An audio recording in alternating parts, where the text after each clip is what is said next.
Hi there, welcome to All It's Soul, where we seek God, face darkness, and shine brighter. This season of the blog is all about encouragement, so today's blog is called Stay Rooted and Bloom.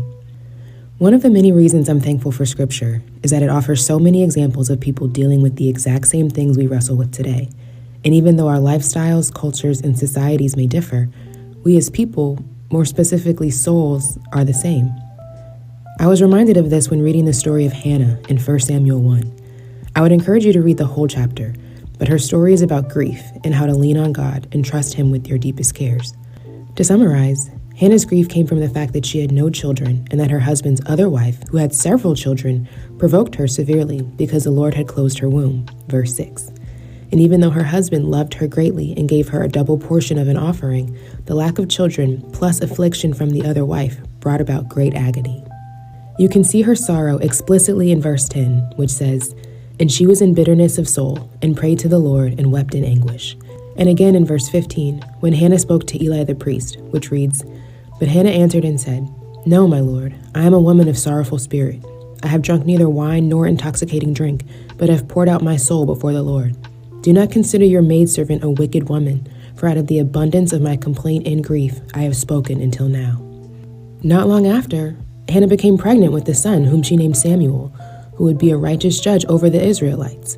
But before his life unfolded, Hannah cried out again to the Lord, but this time in praise at the end of chapter 1 and also in the first 10 verses of chapter 2.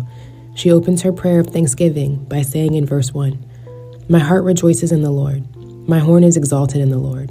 I smile at my enemies because I rejoice in your salvation." Reading Hannah's story made me so encouraged because I felt like I was cheering on someone competing in the Faith Olympics. To feel the palpable agony and see the struggle she went through but kept running the race. Hannah brought all of her pain directly to the Lord and called on Him repeatedly to bless her with a child. She trusted Him with her grief, and He provided in ways she could have never imagined. It's a beautiful reminder that in our own grief, we have to stay grounded in His truth, because our feelings can pull us away from God. I learned firsthand that my feelings are fallible and can mislead me. They are also temporary, so in the midst of the storms, I have to rely on what I know to be true without a shadow of a doubt. And with complete assuredness, I know that God is faithful.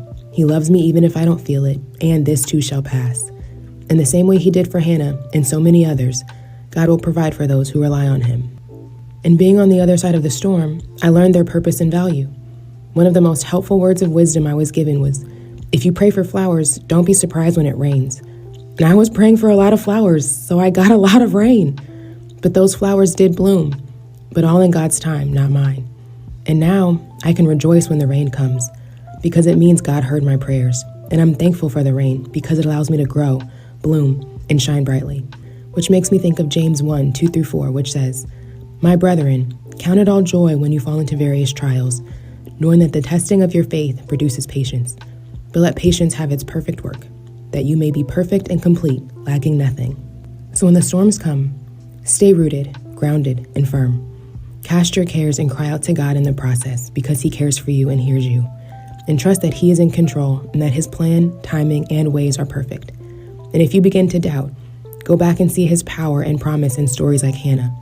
He is in control and is preparing you to bloom and shine. But keep your focus on today and let God focus on tomorrow. He knows better than we ever will. Connection question. What has your grief taught you about relying on God? How has it helped you shine brighter?